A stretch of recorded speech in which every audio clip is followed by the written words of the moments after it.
Salatu wassalamu ala rasulillah wa ala alihi wa sahbihi wa mawala. Rabbi shrah li sadri wa yassir li amri wa hlul 'uqdatam min lisani yafqahu qawli. Allahumma faqihna fid din wa 'allimna ta'wil. Allahumma zidna ilman nafi'an wa rizqan thayyiban wa amalan mutaqabbalan. Amma ba'du.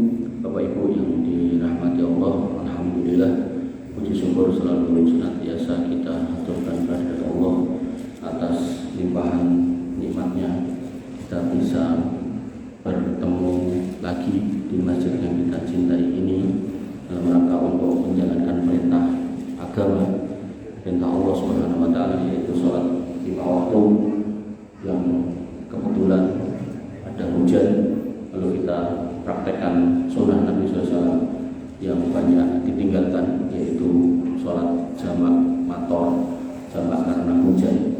Jadi kalau ada kondisi-kondisi tertentu itu bisa dijamak. Misal seorang dokter yang mau mengoperasi pasien, maka dia misal mau operasi jam 1, rencananya 3 jam, berarti kan 14 asar gitu. Maka itu bisa dijamak. Termasuk ketika seorang tentara atau polisi menjaga perbatasan, harus siaga. Melayu dikit nanti ditembak musuh, maka dalam kondisi dia harus siaga, dia boleh menjamak sholat. Termasuk dalam kondisi hujan, termasuk dalam kondisi bencana alam, maka boleh dijamak, tapi nggak boleh dikosor. Jadi kosor itu hanya ada pada safar. Jamak bisa pada kondisi-kondisi yang mendesak, tapi nek safar bisa dikosor. Sehingga orang yang safar selain bisa mengkosor, dia juga bisa menjamak. Jadi dalam safar itu ada jamak kosor, selain safar jamak tok. Termasuk misal ada ibu-ibu yang mau lahiran, sudah bukaan 1 jam 11 misalnya, otomatis kan kemungkinan akan bablas gugur, dan dia nggak tahu nanti bukaan 10-nya jam berapa kan, sok-sok enten sing cepet enten sing boten kan. Maka itu masuk gugur, bagusnya di jamak, betul dikosor. Kecuali pihak ini dari Solo ning Babaran tapi Ojo, nah itu bisa dijamak kosor karena sekaligus safar. Nah kenapa kok tidak dijamak? Karena biasanya ibu-ibu kalau udah bukaan 5 ke atas niku pun kelaran diomongin sing apik, biasanya nesu. Kon sabar nesu, kon sholat kaya meneh. Sabar dinten lorone ora rasake ngomong-ngomong. Nawa melih kan nawa selain kon sholat ngadeg ora iso sholat. Maka hal-hal seperti ini ya, bisa disiasati ya, bahwasanya orang-orang yang dalam kondisi terdesak itu bisa kemudian menjamak. Bahkan dalam peperangan yang berkecamuk seperti Palestina, Suriah gitu, maka itu ada sholat namanya sholat khauf. Jadi sholat wajib yang diformat khusus pada waktu terjadinya kejadian itu. Tata caranya, sebagian sholat dengan imam, setengahnya madhep musuh. Nanti nek udah dapat sak rakaat, yang madhep imam mundur, yang madhep musuh maju sholat sama imam. Sholatnya tidak dikosor 2. Nah begitu kemudian imamnya sudah posisi mau salam, maka yang madhep musuh duduk untuk salam, yang depan yang ikut imam ini posisi salam bareng-bareng. Tadi itu langsung berubah lawan musuhnya lagi. Jadi itu orang sholat wajib itu tetap harus dijalankan walaupun kondisinya perang berkecamuk. Makanya tadi pagi ini Ahad ya. Berarti kemarin pagi Sabtu pagi pada subuh pulang isi pengajian, adalah temanya tentang surga, adalah hadisnya itu tergabung antara surga dan neraka. Jadi ngomongin rohosik itu surga. Jadi Nabi itu pernah dibawa oleh 2 malaikat, ditunjukkan tentang adab neraka dan kenikmatan surga. Nah terkait sholat tadi yang mau saya cuplik itu, di situ ada orang laki-laki yang diletakkan di sebuah tempat yang agak tinggi dalam posisi terbalik. lekar gitu. Lalu kemudian didatangkan orang yang kedua. Orang yang kedua ini ngambil batu ini gede, dijunjung, dan kemudian dijatuhkan di kepala orang yang berbaring tadi sampai pecah. Bahasa halusnya kan dijatuhkan, ya, yang kita kenal dikeprokan, prok. Begitu sudah pecah karena dia ada di atas, gelundung batunya. Nah, orang yang mengeprokkan tadi itu koyak batu itu, begitu dapat dibuka, kepala yang sudah pecah tadi utuh lagi dibalik di mana. Nah, maka kemudian Nabi bertanya sama malaikat yang membawa itu, "Kuwi sapa ya? Dua orang itu siapa?" Kemudian malaikat itu singkat cerita mengatakan bahasanya yang berbaring itu adalah orang yang diberikan Quran tapi dilempar. Ini majasi. Maksudnya apa? Orang yang ngaku beriman tapi gak mau menjalankan isinya Quran. Contohnya apa? Ya mau kan sholat ning wegah. Atau maca ayat tentang hubungan ning wegah hubungan. Oh, mas aku gak hubungan wong aku lanang boten maksudnya gak jenengan. Dan jenengan boten usah. Nah, maka Nabi kemudian melanjutkan jawaban malaikat itu, selain dia melemparkan Quran, ternyata dia ketika sholat wajib malah gak mau sholat. Makanya langkah terberat manusia itu ke masjid. Mungkin dia bisa naik gunung yang paling tinggi, dia bisa nyeberangi lautan yang luas, dia bisa kemudian berjalan sepanjang sekian puluh kilometer, melayu maraton, tidak perlu melu triathlon, jadi beberapa perlombaan. Nah, tapi begitu melakukan masjid di sebelah rumah, kurung karuan kuat. Nah, maka alhamdulillah itu yang namanya hidayah. Ketika kita mendapatkan hidayah untuk mampir ke rumah di antara rumah-rumah Allah dimanapun, nggak harus di sini.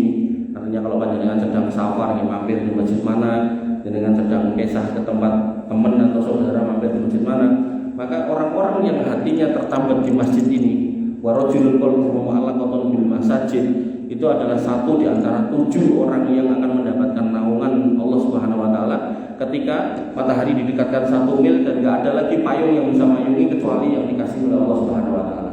Dan itu yang insya Allah akan panjenengan terima ketika panjenengan istiqomah seperti ini.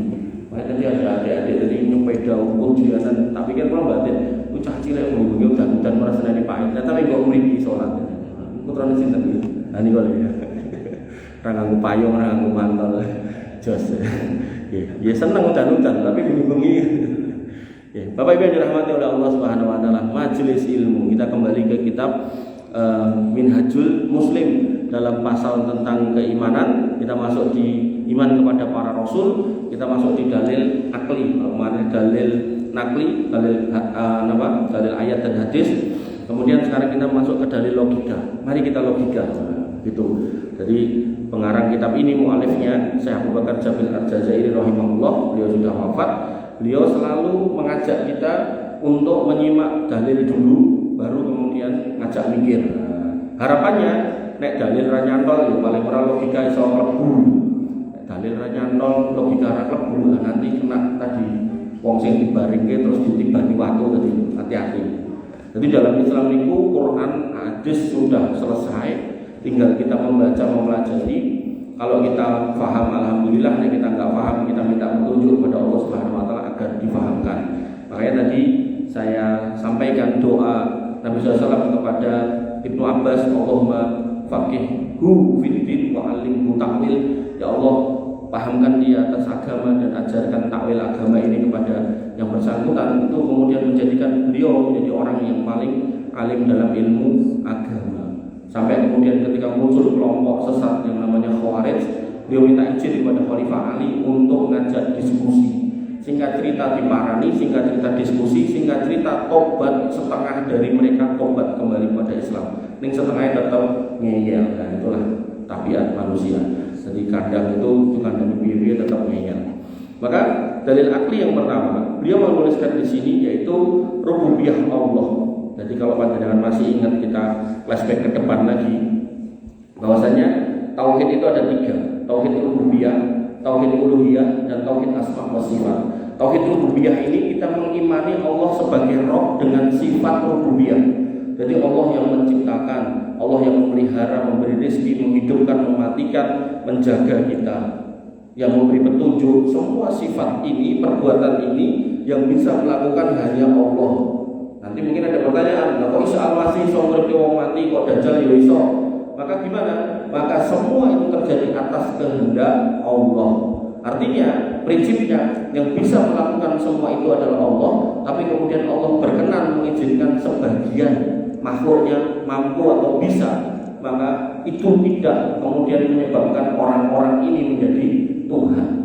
Makanya jauh sebelum nanti muncul Isa Al-Masih, Allah sudah mengingatkan, nek tenang gitu, Isa kuwi mbok sembah goro-goro ra duwe bapak. Maka deloken Adam iki ora duwe pak arumba. Kudune nek di logika, kudune lho ya, itu lebih ampuh, lebih hebat, lebih sakti Adam harusnya. Tapi ya begitulah manusia ketika sudah dicekoki sama setan, maka apapun itu tidak akan pernah bisa merubah pendapatnya. Itulah orang-orang yang tidak mendapat hidayah. Termasuk Dajjal. Ketika Dajjal itu muncul, Dajjal kemudian berhadapan dengan seorang pemuda yang solih, yang belajar agama. Pemuda itu mengatakan, kamu Dajjal. Kemudian Dajjal marah. Kemudian pemuda itu dipenggal, dibuang bagian kepalanya, bagian badannya satu ke timur, satu ke barat.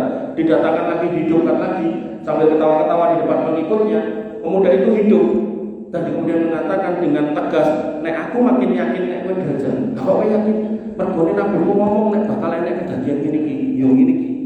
Dan ketahuilah nek Allah itu matanya itu enggak buta sebelah, kamu buta sebelah. Allah itu maha sempurna.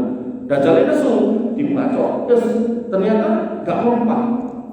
Dan Dajjal meninggalkan orang ini. Logikanya loh mas, kudune, pengikutnya kudune melu Dajjal apa meninggalkan Dajjal harusnya. Pak, kok ngantuk kabeh? Kok meninggalkan harusnya. Tapi yang terjadi apa? Pengikutnya wegah luwe. Karena Dajjal itu tanah yang kosong juga kayak gini, keluar pas-pasan perak, permata, kemudian kebun yang tandus digawe subur, tanah yang kering ditekake udan, lubang telaga yang enggak ada airnya dikasih air. Diberikan kemudahan oleh Allah untuk melakukan hal-hal yang di luar nalar. Tapi ya namanya manusia tadi loh, wegah luwe gitu kan. Wegah rekoso. Jelas-jelas dia itu keliru, jelas-jelas sesat, tetap dieloni gitu. Makanya ketika panjenengan mengucapkan alhamdulillahirabbil alamin, niku benar-benar menghayati kalau panjenengan itu bismillah mendapatkan petunjuk, hidayah, dan itu yang paling mahal melebihi apapun nilainya. Makanya para ulama itu mengatakan kalau petunjuk itu linier dengan kekuasaan, kudunya yang paling selamat Fir'aun. Ternyata Fir'aun ditenggelamkan di lautan. Kalau petunjuk itu linier dengan harta, kudunya yang paling selamat itu Korun. Ternyata Korun ditenggelamkan di bumi. Dan kalau misal bahwasannya petunjuk itu linier dengan kedudukan, dengan jabatan, harusnya yang paling hebat, yang paling selamat itu Haman, panglimanya Fir'aun. Ternyata ya melu bose yang belum laut. Ini menunjukkan bahwasanya ketika harta itu dipegang oleh orang beriman itu namanya nikmat. Tapi sebaliknya ketika dipegang oleh orang yang nggak mau beriman itu disebut dengan istidroj. Jadi bendanya sama, namanya bisa berbeda. Nah kembali ke sini, Allah sebagai Rabb yang menciptakan kita, maka Allah nggak mungkin membiarkan kita sesat. Sehingga karena Allah nggak mungkin membiarkan kita sesat, makanya Allah memberi wasilah yang namanya Rasul. Itulah rangkaian dari sifat rububiyah Allah. Sama halnya ketika panjenengan mundut motor, selalu saya ulang-ulang. Gak mungkin niku nek jenengan mundut kok ora dikek ibu petunjuk, mesti dikek. Senajan jenengan wis apal, wis ngerti, wis gaene nganggo ini motor Scoopy yang kelima yang saya beli. Artinya kan jenengan pun apal kalau Pak Scoopy gitu. Tapi ya karena itu baru ya tetap dikasih buku petunjuk kan. Saya kan mungkin boten gitu kan. Nah, maka kembali ke sini, itu sifat rububiyah Allah. Yang kedua itu rahmat Allah.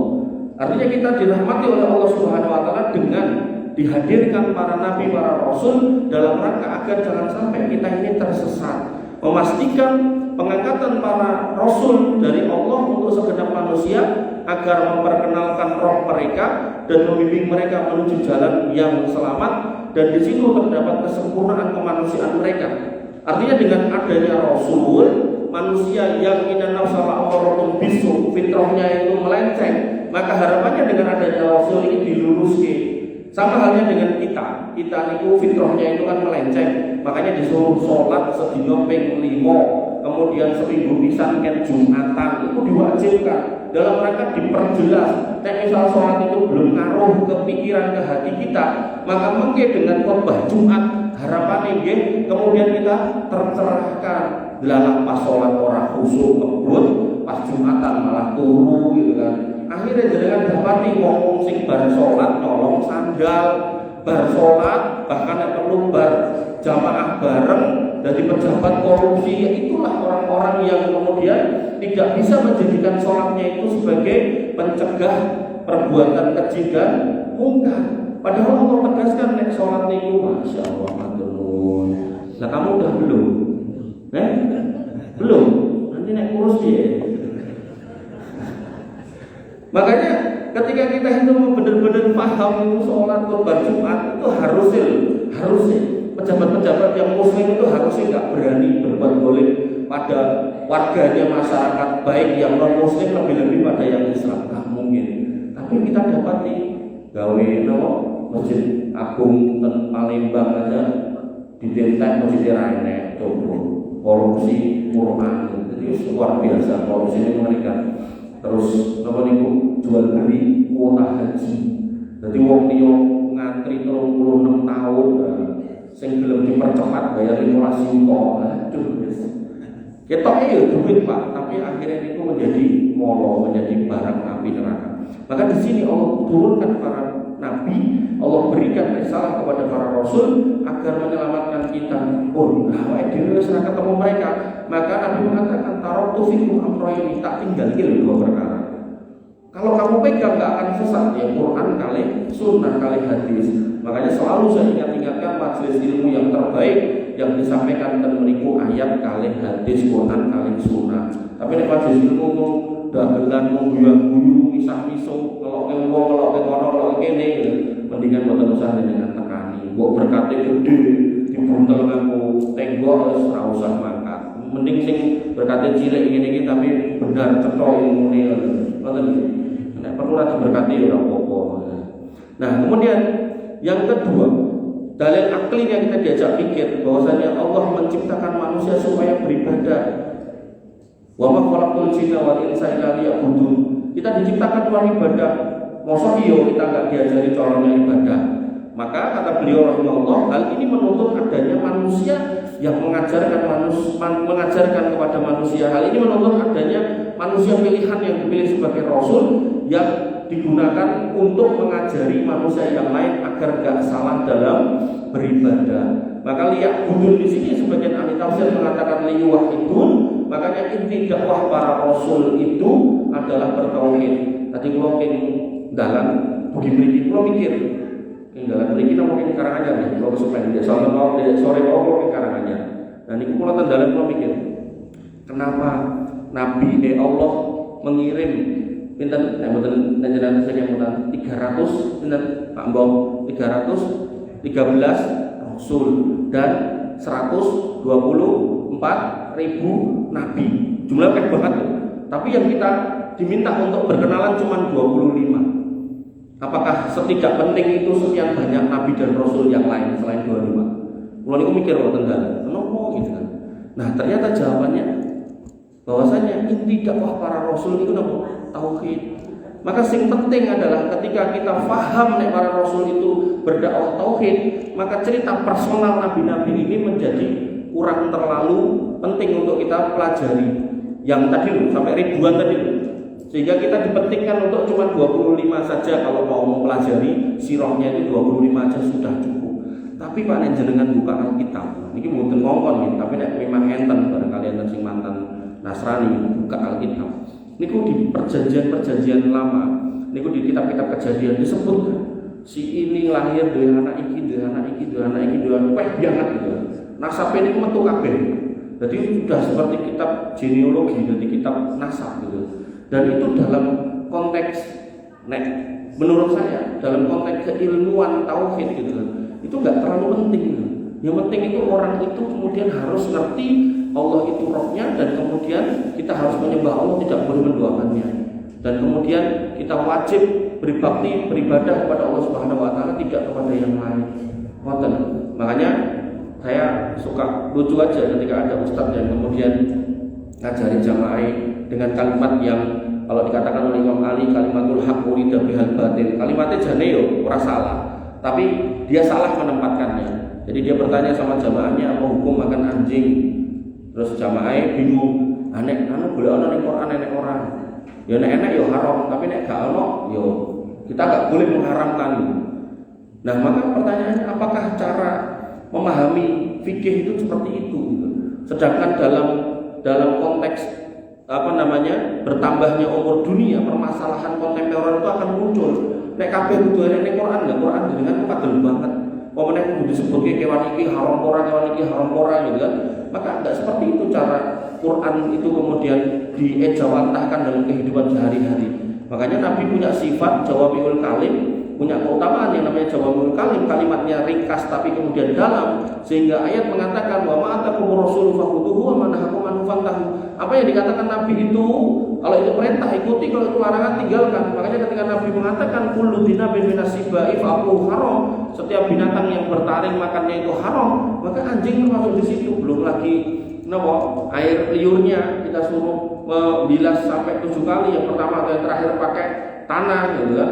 Maka itu menunjukkan ketingkat keharamannya yang besar. Oleh karena itu maka gak bisa kalau kemudian semua yang haram harus tercantum di dalam Quran, gak boleh, karena nanti orang akan gagal fokus inti Quran itu apa sih gitu.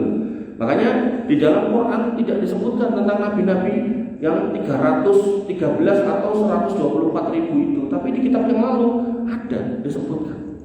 Maka kita gak kemudian diminta untuk mempelajari itu.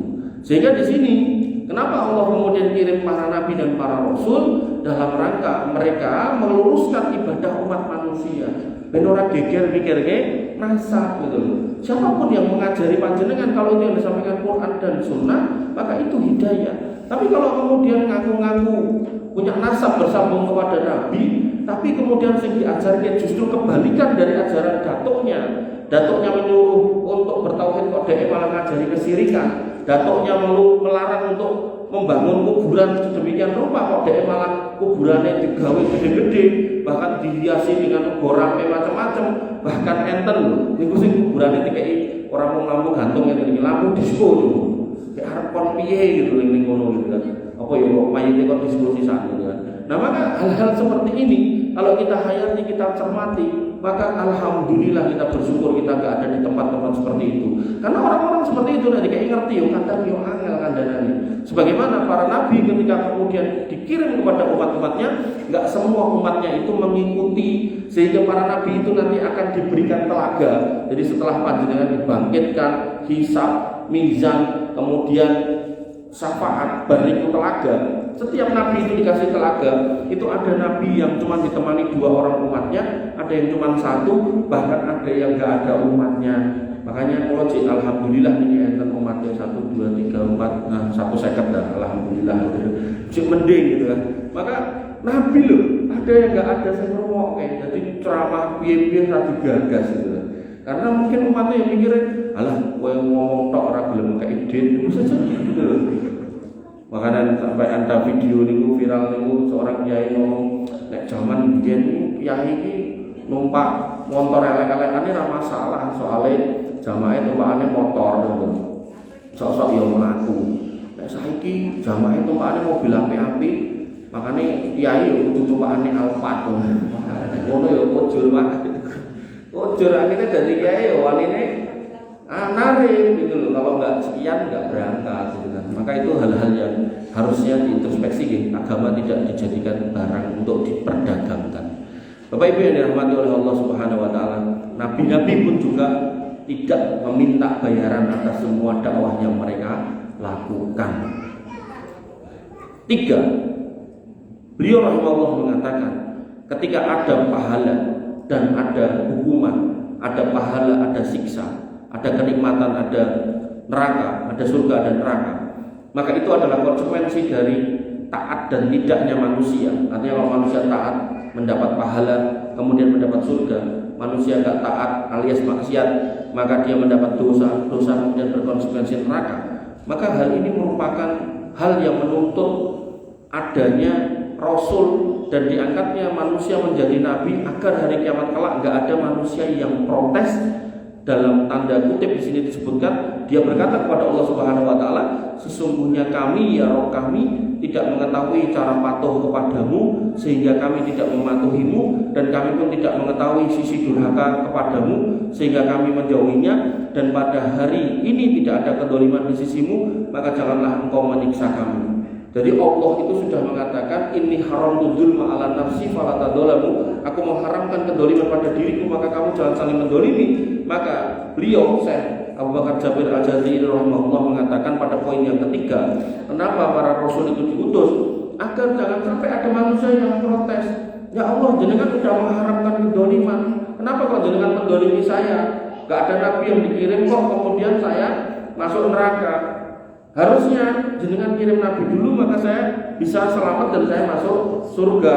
Niku yang disampaikan oleh Syekh Abu Bakar Al-Jazairi. Sehingga ini yang menjadikan sebab Allah Subhanahu wa taala mengirim rasul agar jangan sampai ada manusia yang komplain kalau dia sedang tersesat dengan alasan orang enek sing ngandani. Maka Bapak Ibu yang dirahmati oleh Allah Subhanahu wa taala, ketika masjid ini sudah dibangun sedemikian gede, toanya ditaruh di atas, muadzin adzan ya sampai rumah-rumah, nek perlu sok-sok pengajian suaranya nggih metu, kok ada orang yang di sebelah masjid dan dengar suaranya dia nggak mau ke masjid, nggak mau mendengarkan pengajian, maka sudah nggak ada udzur lagi. Dalam konteks ini maka Allah sudah tidak menerima udzur manusia dan Allah gak boleh disebut sebagai dolim. Makanya dalam Quran Allah mengatakan wa ma dolamuna walakin anfusahum yadlimun. Kami gak mendolimi kalian, tapi kalian sendiri loh yang milih jalan yang keliru. Wong Nabi dan Rasul ada kok orang kok eloni. Mereka mempunyai tinggalan kitab suci dan kemudian hadis dan sunnah kok ya orang kok pelajari, kok ya orang kok sithik-sithik kok pahami terus kok eloni sithik-sithik wae gitu. Artinya dalam 360 hari setahun dikalikan 60 atau 70 tahun jatah hidup kita harusnya gitu. Oh, ternyata Nabi punya sunnah nek mangan tangan kanan, ya wis aku tangan kanan. Oh, Nabi punya sunnah nek cepok tangan kiri, ya wis aku tangan kiri. Oh, Nabi ternyata kalau keluar rumah tangan kaki napa Pak? Nek keluar rumah kaki kiri, maka aku ikut. Oh, Nabi ternyata nek masuk masjid kaki kanan, maka aku ikut. Maka ini jenengan pelajari, begitu tahu jangan amalkan pelan-pelan. Nanti tekaning ujung hidup jenengan. Kata Nabi SAW, yuwafiqhu li amalin sholih qabla mautih. Maka sebelum nyawanya dicabut, hamba Allah yang pelan-pelan ini mau belajar dan mau istiqomah akan diberikan taufik untuk beramal yang sholih. Barniku atau pasniku didudut nyawanya. Makanya saya niku ngisi pengajian dan pundi-pundi nek krungu crita ada jamaah yang baru mulai sholat kok mati, atau bahkan ada yang mau mangkat sholat keplesetan garasi keliru to bagasi. Nah, niku kula iri gitu loh. Ada yang bar tarwehan, kula sing ngisi bar tarwehan mulai mati gitu kan. Nah, itu ya Allah, sing ngajari wong karuan ngerti akhir hidupnya, maka orang-orang itu bisa kemudian mengakhiri hidup dengan indah. Maka insya Allah itu karena keikhlasan dan karena keistiqomahan. Sithik mboko sithik dipelajari, paham dilakoni, nek orang mampu disabari, nek ora tekan ati kalau pikirane didongani ngoten gitu. Karena apa yang kemudian bisa kita keluarkan dari diri kita, itulah yang kemudian akan dituntut oleh Allah Subhanahu wa taala. Oh, iso mangkat umroh nek ra gelem metu dite, mungkin ditekoki. Oh, iso sedekah ora gelem metu dite, nek konteke duit. Oh, iso salat ora gelem salat, mungkin ditekoki. Oh, kemudian iso ngaji ora gelem ngaji. Sampai kemarin itu ada seorang jamaah niku pun sepuh ketinggalan mulai 60-an lebih. Jadi beliau itu saya pikir di matanya baik-baik aja. Terus bilang sama saya, "Tat, nggih pripun? Iki moto kula niku sing siji niku retinane coplok." Gitu. Kalau mastane jenengan baik-baik aja karena enggak kelihatan gimana-gimana matanya. Nggih niku kula niku mboten saged ningali. Paling tinggal satu ini paling jarak-jarak 5 meter tok misalnya, lebih dari itu udah nggak kelihatan. Nah terus beliau ngomong ini, padahal kulon itu jadi lagi ajaran baca Quran, lagi main iso malah raiso nyawa gitu. Jadi saya kira aku serata baca Quran tapi sampai ngomong. Artinya ngeten Pak, ketika kita masih diberikan kesehatan, monggo yang jenengan belum bisa baca Quran mau belajar, yang bacanya belum lancar mengancarkan, yang sudah lancar maka ditahsin biar indah. Ketika sudah indah, sidik-sidik diapalkan rakyatan juz 30 gitu kan. Maka itu nanti yang kemudian Allah bentukkan menjadi makhluk yang kemudian dia akan berkata kepada Tuhannya, Tuhan jenengan juga Rob jenengan, ya Allah, aku yang sudah menahan dia dari tidur di malam hari. Kalau itu jenengan baca di malam hari. Atau kemudian dia mengatakan, ya Allah, aku yang sudah menahan dia dari tidur, dari istirahat di siang hari, maka berikan syafaat buat orang ini. Sehingga konteks membaca Quran itu nggak harus kemudian dari awal sampai akhir dewan buat tentu. Artinya ketika panjenengan pokoknya rutin dengan pelajari, dengan baca, dengan tadaburi, insya Allah apapun yang jenengan hadirkan dari interaksi dengan Quran itu akan menghasilkan hidayah di hidup dan di akhirat akan menjadi pemberi syafaat. Tentu semua atas izin Allah Subhanahu wa taala. Sehingga Syekh Abu Bakar Al-Jabir Al-Jazairi menyebutkan dalam poin yang terakhir ketika ini.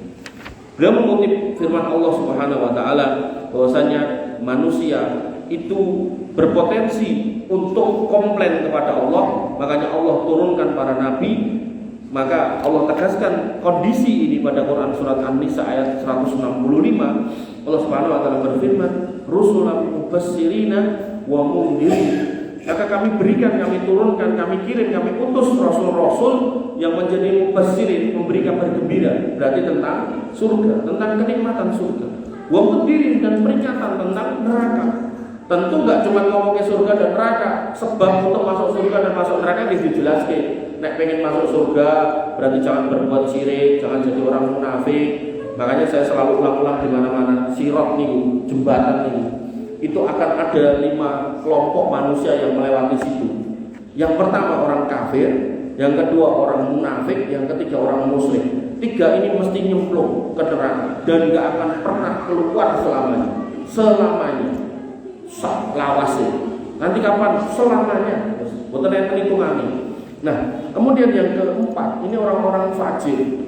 Orang-orang yang banyak melakukan dosa-dosa besar. Yo mendem, yo mabuk segala macam, mendem, yo mabuk sami, mendem, mabuk, zina, judi, mungkin yo membunuh, gitu kan, riba, maka semua masuk ke situ. Maka orang-orang yang kemudian Allah sudah sucikan di neraka ini potensi dikeluarkan dengan catatan akidahnya tidak tercampur kesyirikan, akidahnya tidak tercampur kemunafikan, dan juga tidak tercampur kekafiran. Loh, akidah kok tercampur kekafiran piye Mas? Enten, wong Islam, guru besar, profesor, tapi ngomong semua agama sama. Enten seorang yang katanya ahli tafsir, tapi ngomong kalau kerudung itu enggak wajib. Enten orang yang dianggap manusia punya posisi kedudukan, dia mengatakan timbang haji ning Mekah mending dia disumbang ke tangganya yang duit. Nah, orang-orang seperti itu, orang-orang yang membatalkan sebagian syariat Islam, maka bisa jadi keyakinannya, keislamannya dibatalkan oleh Allah Subhanahu wa taala. Itu ada dalam bab pembatal keislaman, nawaqidul Islam, nawaqidul iman. Jadi orang-orang yang menganggap syariat-syariat tertentu itu sudah enggak laku, enggak bisa diterapkan, maka itu bisa berpotensi membatalkan keislamannya. Nah, kembali ke sini. Rasulullah mubasyirin, memberi kabar gembira. Oh, nek sholat nyemplung surga, nek puasa nyemplung surga, nek haji umroh nyemplung surga, nek sedekah ada janji surga, nek berbakti sama orang tua surga dan seterusnya. Maupun diri dan mengingatkan jangan sampai jadi orang durhaka, jangan sampai jadi orang kafir, jangan sampai jadi orang munafik, jangan sampai jadi orang yang ahli maksiat, mabuk dan seterusnya. Kemudian li alla yakuna linnasi 'alallahi hujjatun ba'dar rusul. Tujuannya, fungsinya agar jangan sampai manusia itu ngeles ba'dar rusul, setelah dikirim para nabi kok ngeles. Ya Allah, enggak ada loh sing ngandani saya. Sopo sing ngomong masjid Istiqlal kawane gede banter nanti metu nanti krungu jamaah sliweran gitu. Kok kowe milih nongkrong ning angkringan lho, ngoten lho. Nah, maka hal-hal seperti ini harus menjadi introspeksi kita. Makanya Nabi SAW mengatakan tentang majelis ilmu, nek kamu melihat majelis ilmu, hakikatnya itu adalah taman-taman surga, dekatilah, datangilah gitu. Ini menunjukkan ketika memang ada dan jenengan yakin itu ada ilmu di situ, kita nggak boleh melewatkan gitu aja, kecuali memang kita ada urusan nih. Tapi nek ada pengajian, kok pilih tongkrongan, pilih nopo hal-hal yang nggak berfaedah, maka hal-hal seperti itu kurang baik. Maka di sini dikatakan wa kana Allahu azizan hakimah, dan Allah itu maha perkasa. Kenapa disebutkan maha perkasa? Karena les-lesan manusia ini, berkilahnya manusia ini, gak penting buat Allah Subhanahu Wa Taala. Artinya kalau kemudian manusia ini nekat ngeles, maka ketika Allah ingin memberikan keputusan dalam artian disiksa, ya Allah akan siksa. Allah itu mampu, maha perkasa, gak ada yang bisa mencegah. Dan kemudian Allah mengatakan di sini hakimah, dan Allah maha bijaksana. Allah itu maha bijaksana dengan sudah dikirimnya Rasul. Kenapa nggak mau ikuti? Kok tinggal ngrungokke dieloni sithik-sithik semampunya sampai tekaning wayahe, mungkin kemudian dipertanggungjawabkan apa yang sudah dilakukan di dunia. Kan ngoten saja. Tapi kenapa kok nggak mau? Allah itu sudah bijaksana dengan mengutus para nabi. Makanya tadi di depan saya sampaikan bagaimana kemudian orang-orang yang tidak mau beriman dengan dakwah para rasul itu akan menjadi orang-orang yang menyesal.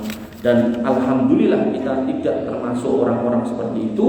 Kita termasuk orang-orang yang insya Allah istiqomah di jalan ini. Kita belajar pelan-pelan sampai kemudian kita mengerti agama ini seperti apa. Dan disitulah kemudian kita mendudukkan diri kita sebagai hamba Allah Subhanahu Wa Taala yang liya'budun liyuwahhidun, yang selalu mempersembahkan hari-hari kita untuk beribadah dan mentauhidkan Allah Subhanahu Wa Taala. Dan terakhir Bapak Ibu yang dirahmati oleh Allah Subhanahu Wa Taala, hidup kita ini enggak lama, perjuangan kita ini sebentar, cuman 60 sampai 70 tahun. Niku nek dihitung lahir. Adapun kita hari ini sudah 50, sudah 60, mungkin ada yang sudah 70. Panjenengan kita gede. Oh, tahun 70 gitu kan. Maka hakikatnya tadi itu kesempatannya makin mendekati akhir dari perjuangan ini. Maka di akhir perjuangan jangan sampai kita kendor. Kayak ini Ramadan. Ramadan itu sebenarnya pelajaran siklus tahunan. Jadi Ramadan itu orang itu biasanya semangat kan di awal. Di akhir sing kudune ngegas malah biasanya meletre gitu kan. Padahal sing jenenge Lailatul Qadar niku di 10 yang terakhir. Makanya ngapunten Bapak Ibu yang dirahmati Allah, ketika kita sudah kepala 5, kepala 6, bahkan ngapunten kepala 7, disitulah kita harus ngegas. Wis, pokoknya aku anak wis rampung ning sekolah. Omah-omah ya tak toto, nek perlu cah siji dikei sawah sepatok gitu kan. Terus mesti dimodali cah siji sak miliar pun tinggal jenengan menikmati hidup.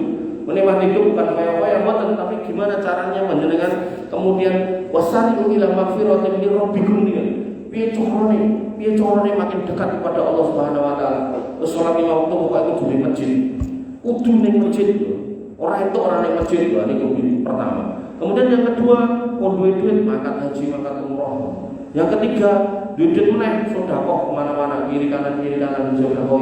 Wis agar semua kemudian ketika kita di akhir waktu itu kita kemudian dipilih oleh Allah Subhanahu Wa Taala, diberi tauhid untuk mengakhiri hidup kita kan di husnul khotimah. Di situ kita nggak akan pernah menyesal. Makanya ketika panjenengan membaca wal asri itu, maka Allah itu bersumpah wal asri demi masa. Innal insana lafi khusr. Semua orang itu rugi. Illa alladziina aamanu, kecuali sing iman.